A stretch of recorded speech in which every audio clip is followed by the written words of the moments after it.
In order to get God's attention, you better learn how to open your mouth. One of the dilemmas or the troubles we face in society today, and even in church today, is that we want to pray to God conservatively. But sometimes there are certain moments in your life where you can't be cute with your prayers. There are times where you can't be polished or elegant with your prayers. My dear brothers and sisters, there are times in life where you just have to open your mouth and just cry out to God. And believe me, if it becomes painful enough, if the drama begins to take its toll on you, if the situation starts to get bad enough, you will cry out. There won't be any need for anyone else to talk you into prayer. No need for someone else to persuade you to pray. No need to be convinced to pray. And I have learned that when it gets bad enough, when that barrier is too great for you, when the waters become troubled, you will cry out to the Lord. You will open your mouth to God. Ask the disciples when they were on the Sea of Galilee and a storm started raging. Ask Daniel in the lion's den. Ask Paul and Silas what they did when they were in prison and chained. Ask blind Bartimaeus what he did to get that healing. He cried out. And you need to learn how to cry out to God too. Jesus, I need you. Father, I need a helping hand. And so many of us look to all kinds of things for help first before we go to Jesus. We look to help from all kinds of people first. We go to science first instead of the creator of all things. We go to doctors first instead of the ultimate physician who was Jesus Christ. We go to counselors and therapists first when all wisdom belongs to God. But men can't help you. People can't help you. No other worldly gods can help. You need to cry out to Jesus. You need to look to Jesus. Don't be the type of Christian who wants Jesus just so they won't go to hell. Don't say Jesus, but not accept him as master and ruler of your heart. Don't say Jesus, but refuse to yield to his will. Some of us haven't fully gotten to the place where Jesus is really first in our lives. Some of us really let our emotions call the shots. So what is it that's holding you back from truly living for God? What's that private sin? Who's that person? What's that addiction or bad habit? What's that situation you deem too complicated? I just want you to know that when you feel like you're the outcast, when you are rejected, when you're on the fringes of society or the outskirts of the city, when like the lepers, you have a sickness that no human can heal, you better learn how to open your mouth and cry out to God. You know, one of the things I love about the Lord is that he loves to go to the places where he can find those who have been rejected, those who've been hurt and abandoned. He loves to go to places that nobody puts high on the map. In fact, he's a God who makes it his business to go and find himself in situations where are those who have been forgotten, denied, shunned away, and pushed to the side. And have you ever noticed that we all have a tendency to attract people who are in the same boat as us? People with the same kind of drama you're facing, the same kind of problems you're going through in your life.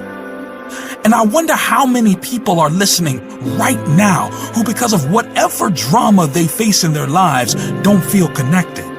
They don't feel plugged in and find themselves standing afar off.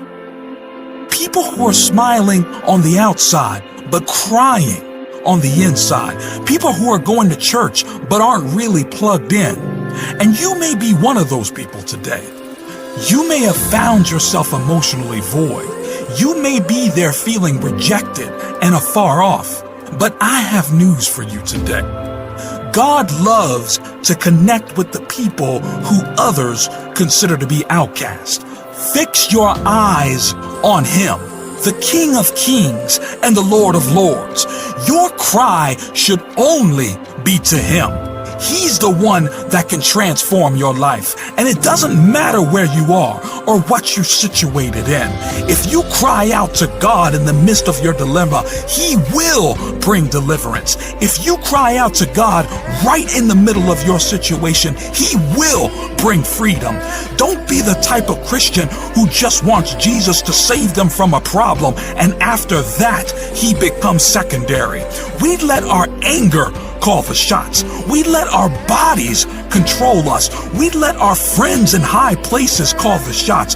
But we need to get to a place where the Word of God calls the shots for our lives.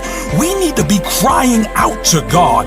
We need to be crying out for His hand to touch our lives. We need to be crying out for His love, grace, and tender mercy. And the thing about mercy is, you need to thank God for mercy. The Bible says the steadfast love of the Lord never ceases. His mercies never come to an end. They are new every morning, meaning that these aren't recycled mercies. These are brand new mercies every day. Some of us think that God needs to do something spectacular for you to praise Him, but just the fact that He allowed me to wake up this morning with life running through my veins, that's mercy. He's a God who will see you no matter where you are.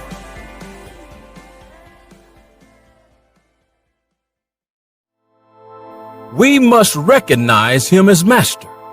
How many people are missing out on the goodness of God because they refuse to give Him total control over their lives? What's that addiction that you've hidden away and left the door locked and closed? What's that issue that you think you can never get victory over? What is that thing in your life that you haven't opened the door to and allowed the Lord Jesus to come in and be in charge of? Mercy is God giving you the grace, the forgiveness, the second, third, fourth, fifth chance that you don't deserve. Whether you know it or not, mercy is what's keeping you breathing right now. Mercy woke you up this morning. Whether you know it or not, God's mercy was with you while you were driving on the highway. All of the accidents, with everything that could have happened, but mercy was with you in the form of protection. Whether you know it or not, it was mercy that kept you from having a nervous breakdown. It kept you from losing your mind. It was the mercy of God. He's a good God who gives us what we don't deserve. I don't deserve eternal life, but He offers it to me. I don't deserve unconditional love, but He offers it to me. I don't deserve His amazing grace, but He gives it to me. Or like the woman with the issue of blood, when you have an issue that no human resolve, when you're in a situation where nobody can help you, I want you to know that if you cry unto God, He will hear you. He will see you. He loves those who feel unloved. He wants those who feel lonely and rejected. If you cry out to Him, He will see you. It doesn't matter how much drama you have in your life. He will see you. I don't care how habitual your habits are. I don't care how addictive they are. If you cry out to God, He'll answer you, regardless of what statistics say, regardless of what your diagnosis may be, regardless of opinions. Cry out to God and He will see you. I thank God that He is a God who can see you even in the darkness of the mess you try and hide from everybody else. He's a God who will see you even when you're in the worst state of your life. God's mercy is bigger than any mistake you ever made. That's why the Bible tells us to draw near with confidence to the throne of grace, that we may receive mercy and find grace to help in time of need. Don't lose yourself in guilt or feelings of being ashamed. Cry out to God. Cry out to the Lord. He said it in His word. Call unto me, and I will show you great and mighty things. He is faithful and loving to hear you and answer you.